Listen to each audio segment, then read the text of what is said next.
এই দেখো গাইস, ইঁচড় আর চিকেন করবে, সেটার জন্য মাংস মুরগিটা ছুলে নিয়ে এসেছে।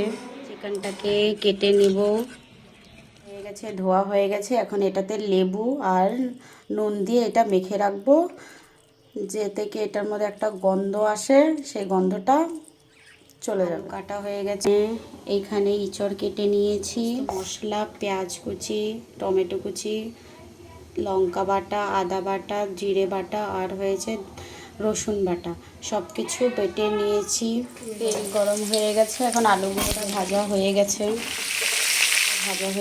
তেল গরম হয়ে গেছে, এখন শুকনো লঙ্কা, তেজপাতা পুরো দিয়ে দেবো। আমি পেঁয়াজটা দিয়ে দিয়েছি, এটাতে একটু নুন দিয়ে দিলাম। মশলাগুলো দেওয়া হয়ে গেছে, আমার মশলাটাও মোটামুটি কষানো হয়ে গেছে। এখন আমরা মাংসটা অ্যাড করে নেব। মাংসটা মোটামুটি কষানো হয়ে গেছে, এখন আমি আলু আর ইঁচড়টা এটাতে মিক্স করে নেব। এটার সাথে কিছুক্ষণ কষিয়ে এখন গরম জল অ্যাড করে নিই। মাংসটা ভালো করে জাল হয়ে গেছে, এখন গরম মশলা দিয়ে মাংসটা নামিয়ে নেব।